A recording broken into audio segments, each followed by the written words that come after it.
சென்ற வாரத்திலே வெளிப்படுத்தின விசேஷம் 7ஆம் தூதன் எக்காலம் ஊதும் போது என்ன நடந்தது என்கிறதை குறித்து பார்த்தோம். வெளிப்படுத்தின விசேஷம் 11ஆம் அதிகாரத்திலே 7ஆம் தூதன் எக்காலம் ஊதுகிறான் என்று சொன்ன உடனடியாக சில காரியங்கள் சொல்லிவிட்டு அதன் பிறகு அங்கே அத்தோடு நிறுத்தப்பட்டு வேறு சில காரியங்கள் சொல்லப்படுகிறது. அதனுடைய கண்டினியூஷன் பின்பு வேறு 2-3 அதிகாரங்கள் கழித்த பிறகு சொல்லப்படுகிறதை குறித்து பார்த்தோம்.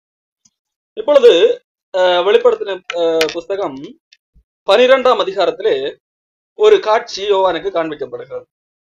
அது இந்த உலக தோற்ற முதல் உலகம் முடிவு வரைக்கும் ஆன நிகழ்வுகளுடைய சிறு தொகுப்பாக யோவானுக்கு இந்த காட்சி காண்பிக்கப்படுகிறது. அதுல இந்த வெளிப்படுத்தின விசேஷத்திலே பார்க்கும்போது ஒரு அடையாளம் வானத்திலே காணப்பட்டது, யோவானுக்கு காண்பிக்கப்பட்டது. அது என்ன? ஒரு ஸ்திரீ சூரியனை அணிந்திருந்தார். ஒரு பெண் சூரியனை உடையாக அணிந்திருக்கிறார். அவள் பாதங்களுக்கு கீழாக சந்திரன் இருக்கிறது. அவள் சிரசின் மேல் 12 நட்சத்திரங்கள் உள்ள கிரீடம் இருக்கின்றது. இந்த காட்சியை தான் யோவானுக்கு ஒரு அடையாளமாக காண்பிக்கப்படுகிறது. இரண்டாவது வேறொரு அடையாளம் காண்பிக்கப்படுகிறது. 3ஆம் வசனத்திலே வேறொரு அடையாளம் வானத்திலே காணப்பட்டது. 7 தலைகளையும் 10 கொம்புகளையும் தன் தலைகளின் மேல் 7 முடிகளையும் உடைய சிவப்பான பெரிய வலு சர்ப்பம். ஒரு வலு சர்ப்பத்தை குறித்த ஒரு அடையாளம் காண்பிக்கப்படுகிறது. முதலாவது ஒரு பெண்ணுடைய அடையாளம் காண்பிக்கப்படுகிறது. அதன் பின்பதாக ஒரு வலு சர்ப்பத்தினுடைய அடையாளம் காண்பிக்கப்படுகிறது. அதை தொடர்ந்து இந்த இரண்டு அதை தொடர்ந்து சில காரியங்கள் இந்த இரண்டுக்கும் இடையே சில காரியங்கள் நடக்கிறது. அதை குறித்துதான் இந்த இனம் பார்க்க இருக்கிறோம். அப்போ இது இந்த உலகம் ஆரம்பத்திலிருந்து முடிவு வரைக்கும் நடக்க போகிற ஒரு காரியங்களுடைய சிறு தொகுப்பாக காணப்படுகிறது. சரி, அந்த ஸ்திரீ, அந்த பெண் யாரை குறிக்கிறது? ஒரு அடையாளம் என்று சொல்லி பார்த்தோம். வேதாகமே அதை ஒரு அடையாளம் என்று தான் சொல்லுகிறது. இந்த அடையாளம் எதை குறிக்கிறது, யாரை குறிக்கிறது என்று சொல்லி பார்ப்போம் என்று சொன்னால், பொதுவாக கத்தோலிக்கர்கள் என்ன சொல்வார்கள்? இந்த பெண் யார் என்று சொன்னால் அதுதான் மரியாளை குறிக்கக்கூடியது என்று சொல்வார்கள். அது மரியாளை குறிப்பது அல்ல. மாறாக அந்த பெண்ணிடத்திலே காணப்படுகிற அந்த பெண்ணிடத்திலே என்ன நடைபெற்றது என்கிறதை குறித்து நாம் பார்க்கிறோம். வெளிப்படுத்தின விசேஷம் 12ஆம் அதிகாரம் 1 ஒரு பெரிய அடையாளம் வானத்திலே காணப்பட்டது. ஒரு ஸ்திரீ சூரியன் அணிந்திருந்தால் அவள் பாதங்களின் கீழ் சந்திரனும் அவள் சிரசின் மேல் 12 நட்சத்திரங்கள் உள்ள கிரீடம் இருந்தது. அந்த பெண் கர்ப்பவதியாக இருந்து பிரசவ வேதனை அடைந்து பிள்ளை பெறும்படி வருத்தப்பட்டு அலறினாள். அந்த பெண் எப்படிப்பட்டவளாக இருக்கிறாள்? கர்ப்ப வேதனை அடைந்தவளாக, வருத்தப்பட்டு பிள்ளை பெறும்படியாக, ஆனால் பிள்ளை பெற முடியவில்லை. ஆகவே அதை தொடர்ந்து வருத்தப்பட்டு அலறுகிறவளாக காணப்படுகிறார். இந்த பெண் எதை குறிக்கிறது என்று சொன்னால், இது ஒரு எழுத்தின்படியாக ஒரு பெண்ணை குறிப்பது அல்ல, மரியாளையோ அல்லது வேறு எந்த பெண்ணையும் குறிப்பது அல்ல. அது ஒரு அடையாளம், பெண் என்பது. மாறாக இந்த பெண் எதை குறிப்பதற்கான அடையாளம் என்று சொன்னால், இஸ்ரவேல் என்கின்ற ஒரு விஷயத்தை, இஸ்ரவேல் என்கின்ற அந்த ஒரு மக்கள் கூட்டத்தை குறிக்கின்ற ஒரு அடையாளமாக காணப்படுகிறது. அதான் இந்த வேத ஆதாரத்தினூடாகவே நாம் பார்க்கிறோம். ஆதியாகமம் புஸ்தகம் 37ஆம் அதிகாரத்திலேயே யோசேப்பு ஒரு சொப்பனம் பார்க்கிறான். அந்த சொப்பனத்திலே அவன் ஒரு சில காரியங்களை பார்க்கிறான். அந்த காரியம் ஆதியாகமம் 37ஆம் அதிகாரம் 9ஆம் வசனத்திலே சொல்லப்பட்டிருக்கிறது. என்ன யோசேப்பு சொல்லுகிறான்? நான் ஒரு சொப்பனம் கண்டேன், சூரியனும் சந்திரனும் 11 நட்சத்திரங்களும் என்னை வணங்கினது என்றார்.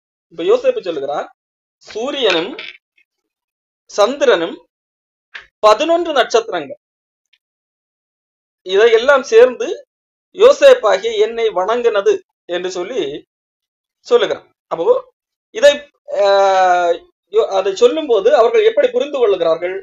இதை அவன் தகப்பனுக்கும் தன் சகோதரருக்கும் சொன்ன போது அவன் தகப்பன் அவனை பார்த்து, நீ கண்ட இந்த சொப்பனம் என்ன? நானும் உன் தாயாரும் உன் சகோதரரும் தரை மட்டும் குனிந்து உன்னை வணங்க வருவோமோ என்று அவனை கடிந்து கொண்டான். இந்த சொப்பனத்தை யோசேப்பு சொல்லும் போது அதனுடைய அர்த்தத்தை யார் புரிந்து கொள்வது? யாக்கோபு புரிந்து கொள்ளுகிறான். எப்படி புரிந்து கொள்ளுகிறான்? அந்த சூரியனும் சந்திரனும் வேறு யார்? யாக்கோபும் அவனுடைய அப்பாவும் அம்மாவும், சூரியனும் சந்திரனும். 11 நட்சத்திரங்கள் என்பது யார்? இந்த யாக்கோபினுடைய 11 பிள்ளைகள், அதாவது யோசேப்பினுடைய சகோதரர்கள். அப்போ இந்த 11 பிள்ளைகளும் இந்த சூரியனும் சந்திரனும் சேர்ந்து யோசேப்பை வணங்குகிறது. யோசேப் என்கிறது யோசேப்பினுடைய சகோதரர்கள் ஒரு நட்சத்திரம் என்றால் யோசேப்பு ஒரு நட்சத்திரம், அப்படிதானே? யோசேப்பு என்கின்ற நட்சத்திரத்தை மற்ற மீதியுள்ள 11 நட்சத்திரங்களும், அதாவது அவனுடைய சகோதரர்களும் யோசேப்பினுடைய அப்பாவும் அம்மாவும் சூரியனும் சந்திரனும் வணங்குகிறது என்று சொல்லி யோசேப் அந்த சொப்பனத்தை சொல்லும் போதே அவனுடைய அப்பா இதுதான் அர்த்தம் என்பதை கண்டுகொள்கிறார். அப்போ இப்பொழுது விளங்கி இருக்கும், சூரியன் சந்திரன் 12, யோசேப்பையும் சேர்த்தால், யோசேப்பை தவிர்த்து 11 நட்சத்திரம், யோசேப்பையும் சேர்த்தால் 12 நட்சத்திரம். அப்ப இந்த 12 நட்சத்திரம் எதை குறிக்கிறது? இஸ்ரவேலரை குறிக்கிற ஒரு காரியம். அப்ப இந்த பெண் எதை அணிந்திருந்தார்? இந்த இஸ்ரவேலரை அணிந்திருக்கிறாள். அப்போ இஸ்ரவேலர்ல காணப்படுகிற அந்த இஸ்ரவேல் என்கின்ற அந்த சபையை குறிப்பதுதான் இந்த பெண்ணாக காணப்படுகிறது. இப்ப இந்த பெண் பிள்ளை பெறும்படியாக வருத்தப்பட்டு அலறுகிறாள். அப்போ இந்த இஸ்ரவேல் என்கின்ற இந்த மக்கள் கூட்டம் வருத்தப்பட்டு அலறுகிறது. எதற்காக? பிள்ளை பெறுவதற்காக வருத்தப்பட்டு அலறுகிறது. எந்த பிள்ளை? இஸ்ரவேல் வம்சம் எந்த பிள்ளையை பெற்றெடுக்க வேண்டும்? எந்த பிள்ளைக்காக அலறுகிறது என்று சொன்னால், இஸ்ரவேல் வம்சத்துக்கு ஒரு காரியம் தெரியும். நாம் இப்பொழுது ஒரு வருத்தத்திலே காணப்படுகிறோம். நமக்கு ஒரு மீட்பு வர வேண்டும் என்றால் கடவுள் ஏற்கனவே ஒரு வாக்கு கொடுத்திருக்கிறார். நம்முடைய மூதாதையர்கள் பாவம் செய்த போது கடவுள் ஒரு வாக்கு கொடுத்திருக்கிறார். என்ன? ஆதியாகமம் புஸ்தகம் 3ஆம் அதிகாரம் 15ஆம் வசனம், உனக்கும் ஸ்திரீக்கும் உன் வித்துக்கும் அவள் வித்துக்கும் பகை உண்டாக்குவேன் என்று சொல்லி, அன்றைக்கு ஏதேன் தோட்டத்திலே பாவம் செய்த போது அந்த ஸ்திரீ சர்ப்பம் இவைகளை வைத்து ஆண்டவர் பேசின வார்த்தை, சர்ப்பத்தை பார்த்து, அதாவது அல்லது அந்த சாத்தானை பார்த்து பேசின வார்த்தை, உனக்கும் ஸ்திரீக்கும், சாத்தானுக்கும் ஸ்திரீக்கும், உன் வித்துக்கும் அவள் வித்துக்கும் பகை உண்டாக்குவேன், அவர் உன் தலையை நசுக்குவார். யாரு? அந்த ஸ்திரீயினுடைய வித்து உன்னுடைய தலையை நசுக்குவார், நீ அவர் குதிகாலை நசுக்குவாய் என்றார். அப்போ இந்த வாக்கு தத்தம் எதை குறிக்கிறது? ஸ்திரீயினுடைய வித்து என்றால் ஸ்திரீயினிடத்திலிருந்து பிறந்தவர். கலாத்தியர் புஸ்தகத்தில் அதைத்தான் சொல்லப்படுகிறது. ஸ்திரீ காலம் நிறைவேறின போது ஸ்திரீயினிடத்தில் பிறந்தவர் என்று சொல்லி பவுல் அப்போஸ்தலன் சொல்லுகிறார். அப்போ ஸ்திரீயினுடைய வித்து என்று சொல்லி வரும்போது அந்த ஸ்திரீ வழியாக பிறக்கின்ற ஒருவர் சாத்தானுடைய தலையை நசுக்குவார். இது வாக்கு தத்தம். இந்த வாக்கு தத்தம் யாருக்கு தெரியும்? இஸ்ரவேல் என்று சொன்னால் தேவனால் தெரிந்து கொள்ளப்பட்டவர்கள். இப்ப தேவனால் அப்போ எகிப்து தேசத்தில் அடிமைகளாக இருந்த போது கடவுள் அவர்கள் மீது இரக்கம் பாராட்டி அவர்களை தனக்கென்று தெரிந்து தன்னுடைய ஜனம், என்னுடைய ஜனங்கள் என்று சொல்லி தனக்கென்று தெரிந்து கொள்ள, அவர்கள் தான் இஸ்ரவேலர். அப்போ தன்னுடைய கடவுளுடைய ஜனம். அப்போ அந்த கடவுளுடைய ஜனத்துக்கு கடவுள் கொடுத்த வாக்கு தத்தம் தெரியும். அப்போ இந்த கடவுளுடைய ஜனம்தான் அலறுகிறது. எதற்காக? வருத்தப்பட்டு அலறுகிறது. எதற்காக? தங்களிடத்திலிருந்து அந்த வாக்குத்தத்தம் உள்ள அந்த குழந்தை பெற வேண்டும், அந்த ஸ்திரீயின் வித்து பெற வேண்டும் என்பதற்காக வருத்தப்பட்டு அலறுகிறது. காரணம், அவர்கள் அந்த குழந்தை பிறந்தால்தான் சாத்தானுடைய தலையை நசுக்குவார் என்கிறது அவர்களுக்கு அந்த கொடுக்கப்பட்ட அந்த வாக்கு தத்தம் தெரியும். இப்போ அந்த ஸ்திரீ யார் என்று பார்த்து விட்டோம். அவர்கள் இஸ்ரவேலர், தேவனால் அல்லது தேவனால் தெரிந்து கொள்ளப்பட்டவர்கள். அப்போ அவர்கள் இப்பொழுது அலறுகிறார்கள். பிள்ளை பெறபடிய, பிள்ளை என்று சொன்னால் வாக்கு கொடுக்கப்பட்டவர், சாத்தானுடைய தலையை நசுக்கும்படியாக வாக்களிக்கப்பட்டவர், அது இயேசு கிறிஸ்து அமேசியா என்று சொல்லி தீர்க்கதரிசிகள் வழியாக சொல்லப்பட்டவராக இருக்கிறார். அப்ப அந்த குழந்தை இஸ்ரவேல் தேசத்திலிருந்து அந்த குழந்தை எப்பொழுது பிறக்கும், எங்களுக்கு எப்பொழுது அந்த மீட்பு கிடைக்கும் என்று சொல்லி அந்த வாக்கு தத்தத்தை பெற்ற இஸ்ரவேலர்கள் வருத்தப்பட்டு அலறினால். இதுதான் முதல் 2 வசனத்திலே பார்க்கிறோம். இதுதான் முதல் அடையாளம். இரண்டாவது ஒரு அடையாளம் காண்பிக்கப்படுகிறது. வானத்திலே வேறொரு அடையாளம் காண்பிக்கப்படுகிறது. அந்த அடையாளம் என்ன? 7 தலைகளையும் 10 கொம்புகளையும் தன் தலைகளின் மேல் 7 முடிகளையும் உடைய சிவப்பான பெரிய வலு சர்ப்பம் இருந்தது. இந்த வலு சர்ப்பம் என்கின்ற ஒரு அடையாளம் காண்பிக்கப்படுகிறது. அது எப்படி காணப்படுகிறது? 7 தலைகளை உடையது, 10 கொம்புகளை உடையது, தன் தலைகளின் மேல் 7 முடிகளை உடையது, பெரிய வலு சர்ப்பம். இந்த வலு சர்ப்பம் எதை குறிக்கிறது என்று சொன்னால், இதே அதிகாரத்திலேயே சொல்லப்பட்டிருக்கிறது 9ஆம் வசனத்திலே. உலகம் அனைத்தையும் மோசம் போக்குகிற பிசாசு என்றும் சாத்தான் என்றும் சொல்லப்பட்ட பழைய பாம்பாகிய பெரிய வலு சர்ப்பம். அப்போ இது எதை குறிக்கிறது? சாத்தானை குறிக்கிறது. பிசாசு என்றும் சாத்தான், உலகம் அனைத்தையும் மோசம் போக்குகிற பிசாசு, சாத்தான், பழைய பாம்பு, வலு சர்ப்பம், இது எல்லாரும் சாத்தானை குறிக்கக்கூடிய ஒரு காரியம். அப்போ யோவானுக்கு முதலாவது இயேசு கிறிஸ்துவனுடைய வருகையை எதிர்பார்த்து கொண்டிருக்கிற இஸ்ரவேலரை ஒரு அடையாளமாக இந்த ஸ்திரீ வடிவிலே காண்பிக்கிறார். அடுத்ததாக ஒரு பெரிய சாத்தானை ஒரு அடையாளமாக காண்பிக்கிறார்கள். அப்ப இந்த சாத்தானுடைய எந்த காலத்திலிருந்து காண்பிக்கப்படுகிறது பார்ப்போம். அந்த சாத்தான் அல்லது அந்த பாம்பு, 4ஆம் வசனம், அதன் வால் வானத்தின் நட்சத்திரங்களில் 1/3 பங்கை இழுத்து அவைகளை பூமியில் விழத்தள்ளிற்று. அப்போ இந்த சாத்தானை அடையாளமாக பார்க்கும்போது அந்த சாத்தானுடைய தோற்றம், அது சாத்தான் அந்த சாத்தான் அந்த பாம்பு எங்கிருந்து விழுகிறதாம்? வானத்திலிருந்து விழும்போது எப்படி வருகிறது? தன்னுடைய அந்த வலு சர்ப்பத்தினுடைய வாலை பிடித்து வானத்திலிருந்து 1/3 பங்கு நட்சத்திரம், 1/3 பங்கு நட்சத்திரத்தை தன்னோடு கூட விழ வைக்கிறதாக காணப்படுகிறது. அதான் இதைத்தான் இந்த யோவான் அடையாளமாக பார்க்கிறார். முதலாவது ஸ்திரீயை அடையாளமாக பார்க்கிறார். அடுத்ததாக அந்த வலு சர்ப்பத்தை அடையாளமாக பார்க்கும்போது என்ன பார்க்கிறார்? அந்த வலு சர்ப்பம் வானத்தில் இருந்த 1/3 பங்கு நட்சத்திரத்தை கீழே தன்னோடு கூட விழ வைக்கிறதாக பார்க்க. இந்த நட்சத்திரம் எதை குறிக்கிறது? தன்னோடு கூட கீழே தள்ளிவிடப்பட்ட அந்த நட்சத்திரம் எதை குறிக்கிறது என்று சொன்னால் அது தேவதூதர்களை குறிக்கின்ற ஒன்றாக காணப்படுகிறது. நீங்கள் யோபு புஸ்தகத்திலே படித்து பார்த்தீர்கள் என்று சொன்னால்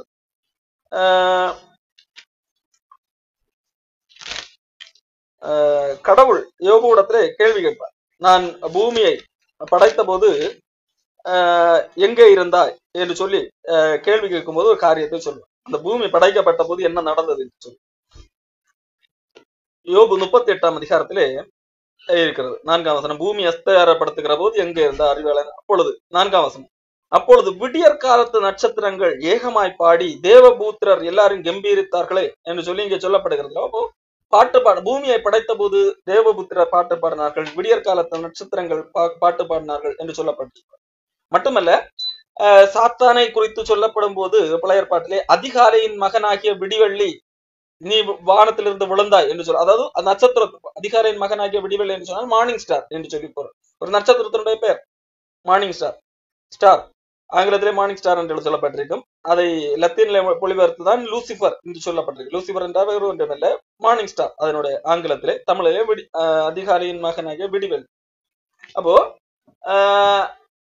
நட்சத்திரங்கள் என்று சொல்லப்படுவது இந்த இடத்துல தூதர்களை குறிக்கிறது. அப்போ அந்த சாத்தான் வானத்திலிருந்து விழும்போது தன்னுடைய வாளினால் 1/3 பங்கு, இப்ப 100% இருக்கிறது, 100 பேர் 100%, 100 பெர்ஃபெக்ட் என்றால் அதுல 1/3 பங்கு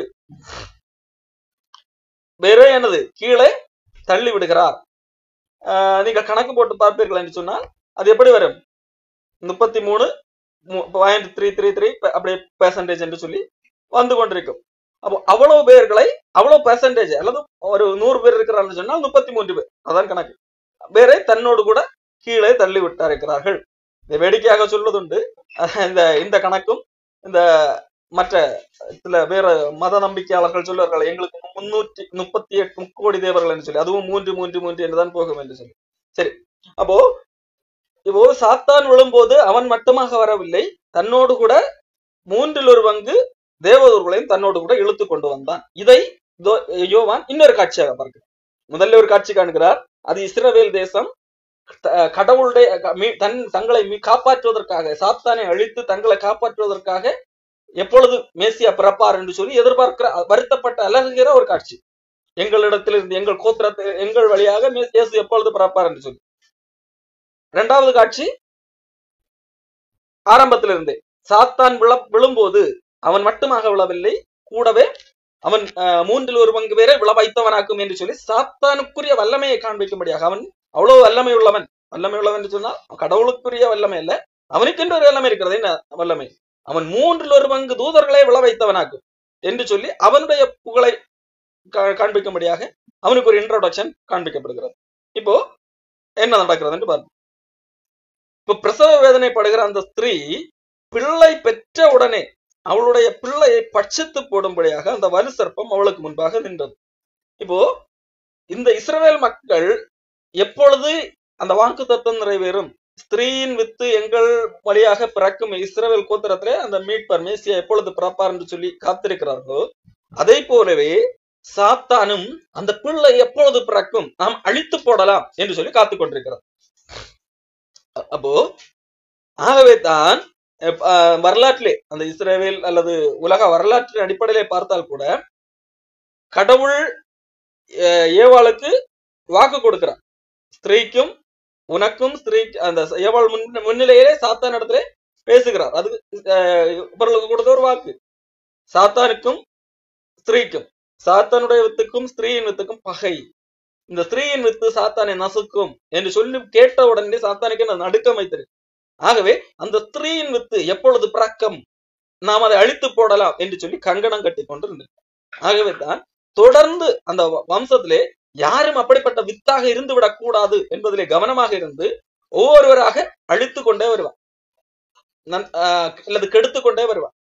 அவனுக்கு ஒருவேளை சந்தேகம் இருந்திருக்கான், ஒருவேளை ஆபேல் தான் அந்த வித்தாக இருக்கும், அவன் நல்லவராக இருக்கு, அப்ப காயினுடைய தூண்டி அவனை கொலை செய்து விடும். அவருடைய வரலாற்றை எடுத்து பார்த்தால் இஸ்ரவேல் மக்களை கடவுள் மோசே வழியாக மீட்க திட்டமிட்டு கொள்கிறார்.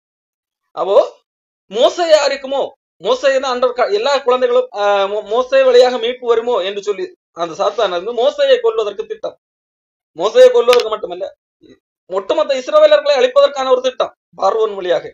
காரணம் அவனுக்கு தெரிஞ்சும் இந்த இஸ்ரவேல் கோத்திரத்தில் இருந்துதான் தன்னை அழிக்கிற ஒருவர் பிறக்க வாய்ப்பு உண்டு என்று சொல்லி அவனுக்கு தெரியும். காரணம் இஸ்ரவேல் ஆபிரகாமுக்கு கொடுத்த வாக்கு தத்தம் அவனுக்கு தெரியும். ஆபிரகாமுடைய சந்ததியில் இருந்துதான் என்னது இயேசு கிறிஸ்து வருவார் என்று சொல்லி ஆபிரகாமுக்கு வாக்கு கொடுக்கும் போது சாத்தானுக்கு அது தெரியும். அப்படிப்பட்ட ஒரு கூட்டம் எகிப்தில் அடிமையாகிறது. ஆனால் அங்கே எகிப்து ராஜாவை கொண்டே எகிப்து ராஜாவை பயப்படத்தக்க விதத்திலே இப்பொழுது இஸ்ரவேலர்கள் பெருகி இருக்கிறார்கள். அப்போ இந்த கூட்டத்திலே ஒருவர் என்னது இந்த கூட்டத்தில் இருந்து ஒருவேளை என்னது மேசியா ஃபியூச்சர்ல வர வாய்ப்பு உண்டு, அல்லது இந்த கூட்டத்திலே ஒருவராக இருக்கக்கூட வாய்ப்பு உண்டு என்பதற்காக பார்வோனை வைத்து அழிக்க திட்டமிடுகிறார். ஆனால் அங்கேயும் என்னது ஆண்டவர் மோசேயை தப்ப வைத்து அவர் மூலமாக இஸ்ரவேல் மக்களுக்கு ரட்சிப்பு கொடுக்க. அப்போ தொடர்ந்து எப்பொழுது மேசியா பிறந்தார், அவனுக்கு யாரெல்லாம் இது சந்தேகம் இருக்கிறதோ அவர்களை எல்லாம் அழிக்க திட்டமிட்டு கொண்டிருப்பான். அப்படி இருக்கும்போதுதான் இயேசு கிறிஸ்து வருகிறார். இயேசு கிறிஸ்து பிறக்கும் போது கூட அன்றைக்கு ஏரோது பயன்படுத்தி என்னது இயேசு கிறிஸ்துவை பிறக்க விடாமல் அழித்து கொலை செய்து விடலாம் என்று சொல்லி அதற்கும் திட்டமிட்டார். ஆனால் பலிக்கவில்லை. அப்போ இங்கே சொல்லப்பட்டதன்படி அந்த ஸ்திரீ பிள்ளை பெற்ற உடனடியே அவளுடைய பிள்ளையை பட்சித்து போடும்படிக்கு அந்த வலு சர்ப்பம் அவளுக்கு முன்பாக நின்றது. அப்போ அது பார்த்து கொண்டே நிற்கிறது. இஸ்ரவேல் வம்சத்தை பார்த்து கொண்டே இருக்கிறது. யார் அந்த குழந்தை, எந்த குழந்தை, இந்துவா அந்த குழந்தை, இதுவா என்னை அழிக்க போகிறது என்று சொல்லி பார்த்து கொண்டே இருக்கிறது. அப்படி ஒரு குழந்தை பிறந்ததாக சந்தேகம் என்றால் உடனே கொண்டு விட வேண்டும், அதை பட்சித்து விட வேண்டும். அதான் திட்டம். அப்போ அந்த திட்டத்தின் விளைவாகத்தான் நிறைய அப்பாவிகள் இறந்திருக்கிறது. எல்லாம் தான் பார்க்க முடியும். இப்ப இயேசு கிறிஸ்து பிறந்த போது கூட ஏகப்பட்ட 2 வயதுக்குட்பட்ட குழந்தைகள் கொல்லப்பட்டிருக்கிறார்கள், அப்பாவிகள். அப்போ இது எல்லாமே எதன் விளைவு? இயேசு கிறிஸ்துவை வாக்கு கொடுக்கப்பட்ட அந்த இயேசு கிறிஸ்து வந்துவிடக் கூடாது என்கிறதன் நூடாக சாத்தானுடைய திட்டம்.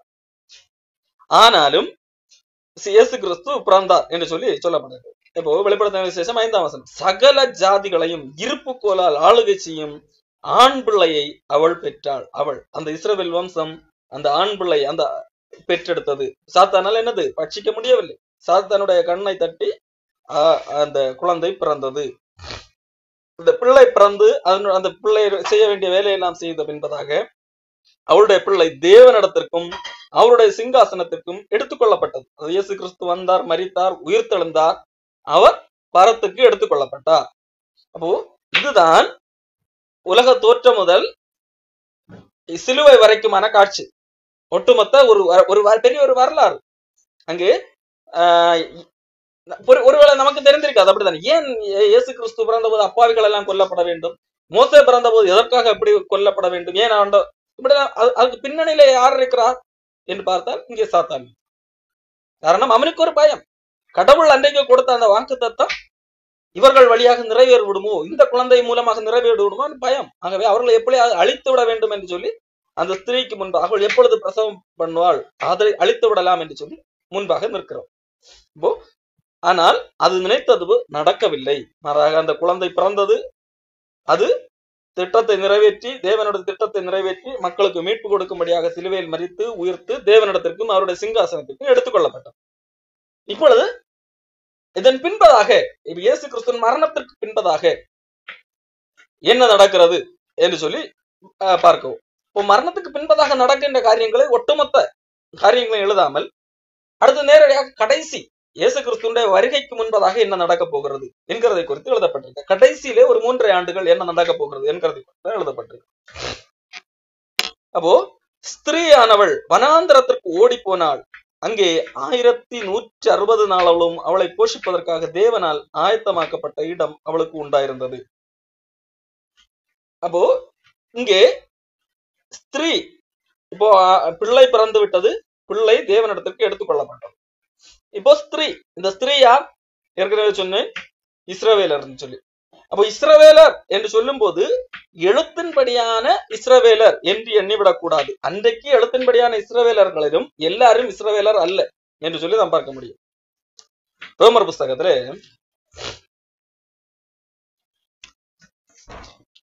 9ஆம் அதிகாரம் 6வது வசனத்தை பார்ப்போம். ரோமர் புஸ்தகம் 9ஆம் அதிகாரம் 6. தேவ வசனம் அவமாய் போயிற்று என்று சொல்லக்கூடாது. ஏனென்றால் இஸ்ரவேல் வம்சத்தார் எல்லாரும் இஸ்ரவேலர் அல்லவே. எழுத்தின்படியாக ஆபிரகாமின் வம்சாவளியிலே வருகிறார்கள் என்றதற்காக அவர்களை ஆண்டவர் இஸ்ரவேலர் என்று சொல்லி அங்கீகரிப்பதில்லை. அதிலே தேவனால் தெரிந்து கொள்ளப்பட்டவர்கள் என்று சொல்லி இருந்தார்கள். அதாவது தேவனை விசுவாசித்து தேவனுடைய மீட்புக்காக விசுவாசிக்கிறவர்கள் இருந்தார்கள். அவர்கள் மட்டுமே இஸ்ரவேலர்களாக அங்கீகரிக்கப்பட்டிருக்கிறார்கள். அந்த அடிப்படையிலே ஒருவேளை இயேசு கிறிஸ்துவுக்கு முன்பதாக இஸ்ரவேல் வம்சத்தாரிலே யாரும் இயேசு கிறிஸ்துவை விசுவாசிக்கிறோம் அவர்கள் தான் பெரும்பான்மை இருந்திருப்பார். காரணம் மற்றவர்களுக்கு சுவிசேஷம் பெரிய அளவிலே சொல்லப்பட்டிருக்க வாய்ப்பு இல்லை. ஆனால் இயேசு கிறிஸ்துவின் சுவிசேஷம் அறிவிக்கப்பட்ட பின்பதாக யூத கோத்திரத்திலே உள்ளவர்கள் மட்டுமல்ல இஸ்ரவேலர், மாறாக யாரெல்லாம் இயேசு கிறிஸ்து தேவனை விசுவாசிக்கிறார்களோ அவர்கள் எல்லாரும் இஸ்ரவேலர்களாக கருதப்படுகிறார்கள். அதுதான் நாம் இங்க பார்த்தோம். இஸ்ரவேலர் எழுத்தின்படியாக மாம்சத்தின்படியாக இஸ்ரவேலர் எல்லாரும் இஸ்ரவேலர் அல்ல என்று சொல்லி பார்த்தோம். இப்போ கலாத்தியர் புஸ்தகத்திலே 3ஆம் அதிகாரம் 29வது வசனம் என்ன சொல்லுகிறது? நீங்கள் கிறிஸ்துவனுடையவர்களானால், அப்ப யாரெல்லாம் கிறிஸ்துவுடையவர்களாக இருக்கிறார்களோ, இயேசு கிறிஸ்துவுக்கு பின்பதாக யாரெல்லாம் அவரை ஏற்றுக்கொண்டு கிறிஸ்துவுக்குரியவர்களாக இருக்கிறார்களோ அவர்கள், அப்படியானால் ஆபிரகாமின் சந்ததியாயும் வாக்கு தத்தத்தின்படியே சுதந்திரராயும் இருக்கிறார்கள். இப்போ கலாத்தியர் 3:29 படி சொல்லுங்க. இப்போ இப்பொழுது எந்த அடிப்படையில இஸ்ரவேலர் அல்லாதவர் என்று சொல்லி கணக்கிடப்படுகிறது? நீங்கள் உண்மையிலே ஆபிரகாமுடைய மாம்சத்தின்படி ஆபிரகாமுடைய சந்ததியில் வர வேண்டிய அவசியம் இல்லை. மாறாக நீங்கள் கிறிஸ்துவுடையவர்களானால் நீங்கள் ஆபிரகாம் சந்ததியாக இருக்கிறீர்கள், நீங்கள் இஸ்ரவேலர்களாக இருக்கிறீர்கள் என்று சொல்லி வேதம் சொல்லுங்க. அந்த அடிப்படையிலே இயேசு கிறிஸ்து இப்பொழுது வந்து விட்டார், பிறந்து விட்டார், வானத்திற்கு எடுத்துக்கொள்ளப்பட்டார். இப்போ இந்த அடிப்படையில அந்த ஸ்திரீ என்று சொல்லுவது வெறும் இஸ்ரவேல் என்கின்ற நாட்டை குறிப்பது அல்ல. இஸ்ரவேலர் என்கிறவர்கள் ஒரு மாம்சத்தின்படியான ஒரு இஸ்ரவேல் நாட்டை குறிப்பது அல்ல. யாரெல்லாம் கிறிஸ்துவனுடையவர்களாக இருக்கிறார்களோ அவர்கள் எல்லாருமே இஸ்ரவேலர்களாக அந்த ஸ்திரீ என்கின்ற அந்த அடையாளத்துக்குரியவர்களாக பார்க்கப்படுகிறார். அந்த அடிப்படையிலே இயேசு கிறிஸ்துவுக்கு பின்பதாக, இயேசு கிறிஸ்து வானத்துக்கு எடுத்துக்கொள்ளப்பட்ட பின்பதாக இந்த ஸ்திரீயானவள், அதாவது இயேசு கிறிஸ்துவை ஏற்றுக்கொண்ட இந்த இஸ்ரவேலர்கள், அப்போ அது எப்படி குறிப்பாக நாம் புரியும்படியாக சொல்லலாம், இன்றைக்குள்ள இயேசு கிறிஸ்துவின் சரீரமாகிய சபை. அப்போ அவர்கள் வனாந்திரத்துக்கு ஓடி போனார்கள். வனாந்திரத்துக்கு ஓடி போன காரணம் என்ன? துன்பம்.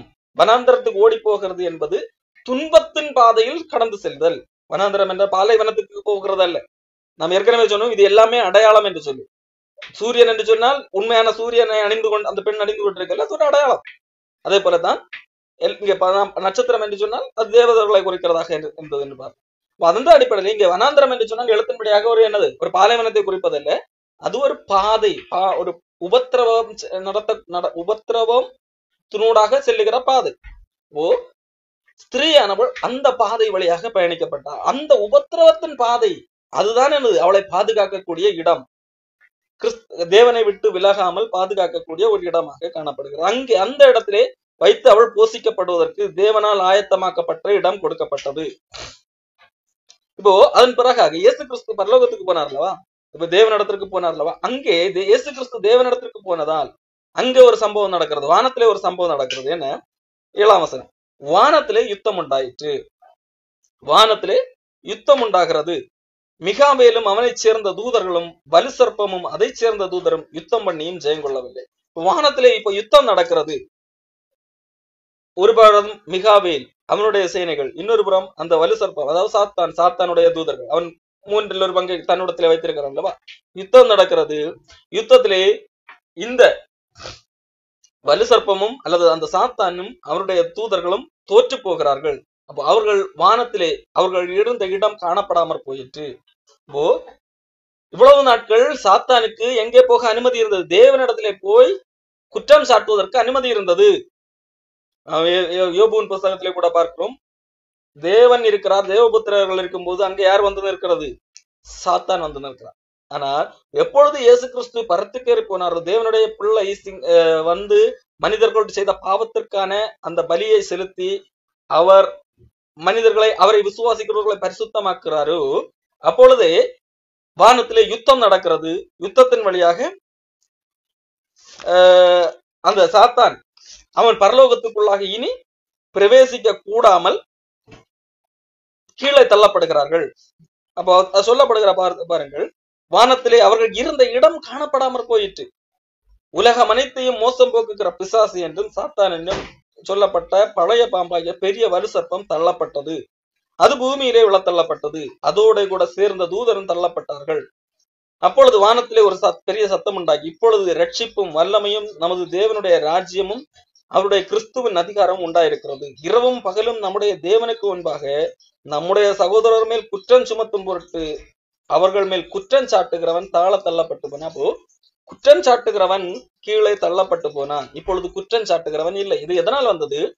இயேசு கிறிஸ்து அந்த குற்றச்சாட்டுகளுக்கு பதிலாக நான் அதனுடைய தண்டனையை ஏற்றுக்கொண்டேன் என்று சொல்லுகிறதுனால் இனி சாத்தானுக்கு அங்கே பேச முடியாது. காரணம், அப்படி பேசினாலே என்ன சொல்லிடுவார்? ஆண்டவரை அந்த குற்றம் என்று சொல்லிவிட்டாலே அதுக்கான தண்டனை அடைந்து தீர்ந்தாயிற்று என்று சொல்லுவார். அந்த தண்டனை ஏற்கனவே கொடுக்கப்பட்டு விட்டது என்று சொல்லுவார். இதைத்தான் ரோமர் புஸ்தகத்திலே 8ஆம் அதிகாரத்திலே சொல்லப்பட்டிருக்கிறது. ரோமர் புஸ்தகம் 8ஆம் அதிகாரம் 29 படிக்கிறேன். தம்முடைய குமாரன் அநேக சகோதரருக்குள்ளே முதற் பேரானவராய் இருக்கும் பொருட்டு தேவன் எவர்களை முன்னறிந்தாரோ அவர்களை தமது குமாரனுடைய சாயலுக்கு ஒப்பா இருப்பதற்கு முன்குறித்திருக்கிறார். எவர்களை முன்குறித்தாரோ அவர்களை அழைத்திருக்கிறார். எவர்களை அழைத்தாரோ அவர்களை நீதிமான்களாக்கியும் இருக்கிறார். எவர்களை நீதிமான்களாக்கி இருக்கிறாரோ அவர்களை மகிமைப்படுத்தி. அப்ப தேவனால் அழைக்கப்பட்டவர்கள் நீதிமான்களாக்கப்பட்டு மகிமைப்படுத்தப்படுகிறார். அப்போ இவைகளை குறித்து நாம் என்ன சொல்லுவோம்? தேவன் நம்முடைய பட்சத்தில் இருந்தால் நமக்கு விரோதமாயிருப்பவன் யார்? தேவன் நம்முடைய பட்சத்தில் இருந்தால் நமக்கு இனி விரோதமாயிருப்பவன் இல்லை. தேவனிடத்துல நமக்கு விரோதமாக போய் கம்ப்ளைண்ட் பண்ணுகிறதுக்கு இல்லை. 32 தம்முடைய சொந்த குமாரன் என்றும் பாராமல் நம்மெல்லாருக்கும் அவரே ஒப்பு கொடுத்தவர் அவரோட கூட மற்ற எல்லாவற்றையும் நமக்கு அருளாதிருப்பது எப்படி? தேவன் தெரிந்து கொண்டவர்கள் மேல் குற்றம் சாட்டுகிறவன் யார்? தேவனே அவர்களை நீதிமான்களாக்குகிறவர், ஆக்கணைக்குள்ளாக தீர்க்கிறவன் யார்? அப்போ இங்க சொல்லப்படுகிற காரியம், தேவன் தெரிந்து கொண்டவர்கள் மேல் குற்றம் சாட்டுகிறவன் யார்? அப்போ குற்றம் சாட்டுகிறவன் இப்பொழுது யாரும் இல்லை. காரணம், எப்பொழுது இயேசு கிறிஸ்து அந்த பலியை நிறைவேற்றி பரலோகத்துக்கு இழந்தருளினாரோ, நம்மை நீதிமன்களாக்கும்படியாக நம்முடைய பாவங்களுக்காக மரித்து நம்மை நீதிமன்களாக்கும் எழுந்தருளினாரோ, அப்பொழுது வானத்தில் யுத்தம் பண்ணி அவனை கீழே தள்ளப்பட்டு விட்டது. இப்பொழுது நமக்கு எதிராக என்று சொன்னால் அவரை விசுவாசித்து ரட்சிக்கப்பட்டவர், அவர்களுக்கு தேவனால் நீதிமான்களாக்கப்பட்டார், அவர்களுக்கு எதிராக குற்றம் சாட்ட அவனுக்கு தகுதி இல்லை. ஆகவே இனி அவன் அங்கே இருக்க வேண்டிய அவசியம் இல்லை என்று சொல்லி தள்ளப்பட்டு போனார்கள். இந்த யுத்தத்திலே ஜெயித்தது யார்? அப்போ உண்மையிலேயே அங்க மிகாவேல், வலு சர்ப்பம் இவர்களுக்கிடையே யுத்தம் நடந்ததாக சொல்லப்பட்டாலும் அந்த யுத்தம் எதற்காக நடைபெற்றது? தேவனிடத்திலே அவன் குற்றம் சாட்டாமல் இருப்பதற்காக. இப்போ யாரை குறித்து குற்றம் சாட்டாமல் இருப்பதற்காக அவன் தள்ளப்பட்டு போனான். அந்த உண்மையில அந்த வெற்றி யாருக்கு என்று சொன்னால் அடுத்த பகுதி சொல்லப்படுகிறது. மரணம் நேரிடுகிறதாக இருந்தாலும் அதற்கு தப்பும்படி தங்கள் ஜீவனையும் பாராமல் ஆட்டுக்குட்டியின் ரத்தத்தினாலும் தங்கள் சாட்சியின் வசனத்தினாலும் அவனை ஜெயித்தார்கள். அப்போ இந்த சாத்தானை ஜெயித்தவர்கள் யார்? மரணம் தங்களுடைய உயிரையும் பாராமல் இயேசு கிறிஸ்துவின் இரத்தத்தினாலும் தங்கள் சாட்சியின் வசனத்தினோடும் வாழ்கிறவர்கள் அதனை ஜெயிக்கிறார்கள். அப்போ இந்த சாத்தான் தள்ளப்பட்டு போனான், அந்த வெற்றியில யாருக்கு பங்கு? அப்போ தேவனிடத்துல இப்ப குற்றம் சாட்டப்பட முடியாது அல்லவா? அந்த அப்படிப்பட்ட ஒரு வெற்றி கிடைத்திருக்கிறது அல்லவா? சாத்தான் தள்ளப்பட்டு போனான் அல்லவா? அந்த அப்படி ஒரு வெற்றி, சாத்தானுக்கு எதிரான ஒரு வெற்றி, அது யாருக்கு உரியதாக இருக்கிறது? மரணம் நேரிடுகிறதாக இருந்தாலும் இந்த உலகத்திலே தன் ஜீவனை காக்கிறவன் அதை இழந்து போவான், ஆனால் அதை இழந்து போகிறவன் அதை பெற்றுக்கொள்ளான் என்று சொல்லி இயேசு கிறிஸ்து சொன்னார். அதாவது இந்த உலகத்திலே, இந்த உலக வாழ்வுக்கு, இந்த உலக வாழ்விலே நான் அதிக வாழ வேண்டும் என்று, இந்த உலகம் சார்ந்த காரியங்களுக்காக அதை பெற்றுக்கொள்ள வேண்டும், அடைந்து கொள்ள வேண்டும் என்று சொல்லுகிறவன் அதை இழந்து போவான். ஆனால் இது எல்லாம் இழந்து போனாலும் பரவாயில்லை, மரணம் நேரிடுகிற இந்த சரீர மரணத்தை ஒரு பொருட்டாகவே கொள்ளாமல், மரணம் நடந்தாலும் பரவாயில்லை, ஆனால் நான் கடவுளுக்காக உண்மையாக இருப்பேன், அவருடைய ரத்தத்தில், இயேசு கிறிஸ்துவின் ரத்தத்தினாலும், அவருடைய ரத்தம் என்னுடைய சுயமுயற்சி இல்ல, அவருடைய ரத்தம் என்னை நீதிமான் இருக்கிறது என்கிறதற்காக நான் தன்னுடைய சாட்சியின் வசனம், அவருக்கு பிரியமாக ஒரு வாழ்கிறேன் என்று சொல்லி வாழ்கிறார். அவர்கள் தான் ரட்சிக்கப்பட்டவர்கள். அப்போ அவர்கள் தான் ஜெயித்தார்கள். அப்போ அவர்கள் மேல் இனிமேல் என்னது? சாத்தானால் குற்றம் சாட்டப்பட முடியாது, காரணம் அவன் தள்ளப்பட்டு போனான் என்று சொல்லி சொல்லப்படுது. ஆகவே மரணம் நேரிடதா இருந்தாலும் அதற்கு தப்பும்படி தங்கள் ஜீவனையும் பாராமல் ஆட்டுக்குட்டியின் ரத்தத்தினாலும் தங்கள் சாட்சியின் வசனத்தினாலும் அவனை ஜெயித்தார்கள். ஆகையால் பரலோகங்களை அவைகளில் வாசமாயிருக்கிறவர்களை களி கூறுங்கள், பூமியிலும் சமுத்திரத்திலும் குடியிருக்கிறவர்களை ஐயோ, பிசாசானவன் தனக்கு கொஞ்ச காலம் மாத்திரம் உண்டு என்று அறிந்து மிகுந்த கோபம் கொண்டு உங்களிடத்தில் இறங்கினபடியா உங்களுக்கு ஆபத்து வரும் என்று சொல்லி சொல்ல கேட்டேன். இப்போ பரலோகத்திலே இப்பொழுது குற்றம் சாட்டுகிறவன் இல்லை. இப்போ கடவுள் தேவனால் நீதிமன்றாக்கப்பட்டவர்களை என்னது அவர் பரலோகத்திலே கொண்டு வைக்கிறார். அவர்கள் மரித்த உடனடியாக பரலோகத்திலே தான் போகிறார்கள். இப்போ அவன் சாத்தானால் என்ன செய்ய முடியாது, இல்ல இவனை எப்படி நீங்க பரலோகத்துல வைக்கலாம் என்று சொல்லி கேள்வி, இவன் அந்த குற்றம் செய்தவனாக என்று சொல்லி பழி சாட்ட முடியாது. ஏன்? ஆண்டவர் இயேசு கிறிஸ்துவே அவர்களை நீதிமன்றாக்கி இருக்கிறார், அதற்காக அவர் பலியாக இருக்கிறார். இப்போ ஆகவே அவனுக்கு அந்த உரிமையில அவன் தள்ளப்பட்டு போனான். இப்போ ஆகவே பரலோகத்தில் இருக்கிறவர்களை சந்தோஷப்பட்டார். அதே வேளையிலே இன்னும் என்னது, பூமி முழுமையாக ஒட்டுமொத்தமாக அழிக்கப்பட்டு எல்லாரும் பரலோகத்துக்கு போகவில்லை. ஆகவே பூமியில் வாசமா இருக்கிறவர்களே உங்களுக்கு ஐயோ, பிசாசானவன் தனக்கு கொஞ்ச காலம் மாத்திரம் உண்டென்று அறிந்து மிகுந்த கோபம் உண்டு உங்களிடத்தில் இறங்கினபடியால் உங்களுக்கு ஆபத்து வரும் என்று சொல்ல கேட்டேன். அப்போ பூமியில் இருக்கிறவர்களுக்கு ஆபத்து வரும் என்று சொல்ல கேட்டேன். அப்போ அவன் என்ன விதமான ஆபத்துக்களை செய்கிறான்? அப்போ இந்த எல்லா விதமான ஆபத்துக்களையும் கொடுக்கிறான். இந்த வெளிப்படுத்தின விசேஷத்துல கடைசி 3 ஆண்டு காலத்திலே ஒரு பெரிய அந்த கொடுமையான ஆபத்துக்களை கொடுக்கிறதாக, எக்ஸ்ட்ரீம் லெவல் ஆபத்தை அதை குறித்து மட்டும் சொல்லப்பட்டிருக்கு. அவன் எல்லா காலத்திலும் ஆபத்தை உண்டாக்குகிறவனாக இருக்கிறான். அதுவும் அந்த கடைசி 3 ஆண்டு காலத்திலே குறித்துதான் இங்கே சொல்லப்பட்டிருக்கு. 13ஆம் அதிகாரம் வசனத்திலிருந்து, பலிசர்ப்பமானது தான் பூமியில செல்லப்பட்டதை அறிந்து அந்த ஆண் பிள்ளையை பெற்ற ஸ்திரீயை துன்பப்படுத்தினது. இப்போ இந்த ஆண் பிள்ளையை பெற்ற ஸ்திரீ என்கிறது இஸ்ரவேல். இப்போ இஸ்ரவேல் என்று சொன்னது தேவனால் தெரிந்து கொள்ளப்பட்டவர்கள். அவர்கள் எழுத்தின்படியாக அல்லது மாம்சத்தின்படியான இஸ்ரவேலர், இன்றைக்கு இருக்கிற இஸ்ரவேல் நாடு என்று எண்ணிவிடக் கூடாது. அவர்கள் எல்லாரும் இஸ்ரவேலர் அல்ல, கிறிஸ்துவனுடையவர்கள். அவர்கள் தான் இஸ்ரவேலர் என்று சொல்லி பார்த்தோம். அப்படிப்பட்ட இஸ்ரவேலர்கள், அதாவது சபை, கிறிஸ்துவின் சரீரமாகிய சபை, அவர்களை துன்பப்படுத்தினது. அப்போ அந்த துன்பத்துக்கு விலகி அவர்களை காப்பாற்றப்படுவதற்காக ஆண்டவர் வனாந்திர பாதையை வைத்திருக்கிறார். வனாந்திரத்திலே நடத்துகிற ஆகவேதான் அநேக உபத்திரவத்தின் வழியாக நாம் தேவனுடைய ராஜ்யத்துக்கு பிரவேசிக்கப்படுவோம் என்று சொல்லி பவுல் அப்போஸ்தலன் சொல்லுகிறதை நாம் பார்க்க முடியும். அப்போ அப்படிப்பட்ட பாதையின் வழியாக ஆண்டவர் அவர்களை போதித்து சிக்ஷித்து சரியான பாதையில் அவர்களை காப்பாற்றுகிறார், போஷித்து காப்பாற்றுகிறார். அப்போ இதிலிருந்து அவர்களை விளைவிக்க வேண்டும், இவர்களை அழிக்க வேண்டும் என்கிறதற்காக சாத்தான் ஒரு காரியத்தை செய்கிறான். என்ன? 15ஆம் வசனம், அந்த ஸ்திரீயை வெள்ளம் கொண்டு போகும்படிக்கு பாம்பானது தன் வாயிலிருந்து ஒரு நதி போன்ற வெள்ளத்தை அவளுக்கு பின்பாக ஊற்றி விடுகிறது. அப்போ இந்த சபையை அழிக்க வேண்டும் என்கிறதற்காக ஒரு பெரும் வெள்ளத்தை அனுப்புகிறது. இது எதை குறிக்கிறது என்று சொன்னால், பலவிதமான தவறான உபதேசங்கள், பொய் போதனைகள், அப்போ இவைகளை அழிக்கும்படியாக கொடுக்கப்படுகிறது. எதை? இந்த சபையை அழிக்கும்படியாக. இது சபையை அழிக்க முடியுமா என்று கேட்டால் முடியாது. பாதாளத்தின் வாசல்கள் அதை மேற்கொள்வதில்லை என்று சொல்லப்பட்டிருக்கிறது. ஆனால் கடைசி ஒரு 3 ஆண்டு காலத்திலே இயேசு கிறிஸ்து சொல்லுகிற ஒரு காரியம் மத்தேயு 24 அதிகாரம் 24 வசனம். ஏனெனில் கள்ள கிறிஸ்துக்களும் கள்ள தீர்க்கதரிசிகளும் எழும்பி கூடுமானால் தெரிந்து கொள்ளப்பட்டவர்களையும் வஞ்சிக்கத்தக்கதாக பெரிய அடையாளங்களையும் அற்புதங்களையும் செய்வார்கள். அப்போ இந்த வஞ்சனை வழியாக அழிக்க முடியும், அவர்கள் தெரிந்து கொள்ளப்பட்டவர்களையும் அழிக்க முடியும் என்கின்ற அளவுக்கு என்னது சாத்தான் காரியங்களை நடப்பிக்க. ஆனால் முடியுமா என்று கேட்டால் முடியாது. அதிலும் என்னது ஆண்டவர் அவர்களை தப்புவிக்கிறதாக நாம் பார்க்க முடியும். தெரிந்து கொள்ளப்பட்டவர்களை வஞ்சிக்கத்தக்க விதமான காரியங்களை செய்வார், உண்மைதான். ஆனால் ஆண்டவர் தெரிந்து கொள்ளப்பட்டவர்களை என்ன செய்ய விட மாட்டார், அவர்கள் வஞ்சிக்கப்பட்டு போக விட மாட்டார். அப்பொழுது என்ன செய்கிறது, அந்த பூமியானது ஸ்திரீக்கு உதவியாக தன் வாயை திறந்து வலு சர்ப்பம் தன் வாயிலிருந்து ஊற்றின வெள்ளத்தை விழுங்கினது. அப்போ தேவனால் தெரிந்து கொள்ளப்பட்ட அந்த சபையானது வஞ்சிக்கப்படாமல் ஆண்டவர் காப்பாற்றுகிறார். அப்போ சபைக்குள்ளாக இருக்கிறோம் என்று சொல்லுகிறவர்கள் வஞ்சிக்கப்படலாம், அவர்கள் உண்மையான சபை அல்ல. ஆனால் எவ்வளவு சபையில இருக்கிறவர்கள் என்று சொல்லுகிறவர்கள் எல்லாரும் வஞ்சிக்கப்பட்டாலும் ஆனால் உண்மையான சபை கடைசி வரைக்கும் இருக்கத்தான் செய்யும்.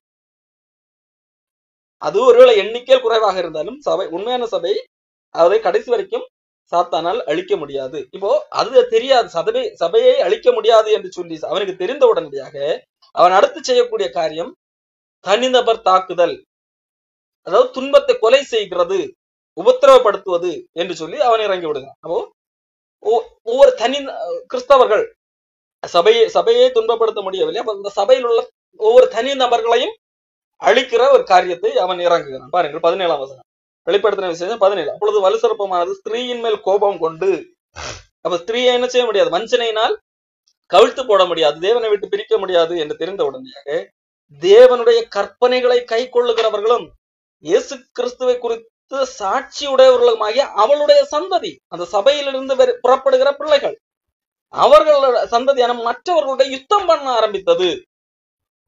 அப்போ சாத்தான் என்ன செய்கிறான், அவனுடைய அந்த வஞ்சகத்துக்குள்ளாக சபை சிக்கவில்லை என்ற உடனடியாக அந்த சபையில் உள்ள கிறிஸ்தவர்கள் இருக்கிறார்கள், உண்மையான பின்பற்றுகிறார்கள், அந்த சந்ததி கிறிஸ்துவனுடையவர்கள், அவர்களை அழிக்கும்படியாக அவர்களோட யுத்தம் பண்ண ஆரம்பிக்கிறது, அவர்களுக்கு உபத்திரவம் கொடுக்கிறது, அவர்களை கொலை செய்யக்கூடிய அதிகாரம் இது எல்லாம் அந்த சாத்தானுக்கு இருக்கிறது. அந்த அடிப்படையில் ஒவ்வொரு தனிநபராக துன்புறுத்துகிறது. இதை குறித்து அடுத்த அதிகாரத்திலே இன்னும் விளக்கமாக எழுதப்படும். அந்த அடிப்படையிலே இந்த சாத்தானால் ஆளுகை செய்யப்படுகிற ஒரு அந்தி கிறிஸ்து அல்லது மிருகம் எனப்படுகிற அந்த மனிதன் எப்படியெல்லாம் ஒவ்வொரு தனித்தட்ட நபர்களையும் துன்பப்படுத்துவார்ங்கிறதை குறித்து அடுத்த அதிகாரத்தை விளக்கமாக பார்க்கலாம். இப்போ உலக தோற்றம் முதல் உலகம் முடிகிற அந்த காலகட்டம் வரைக்கும் என்ன நடக்கிறது என்கிறதை தான் ஆண்டவர் ஒரு காட்சி அடையாளங்கள் மூலமாக இந்த 12ஆம் அதிகாரத்தில் எழுதி வைத்தார்.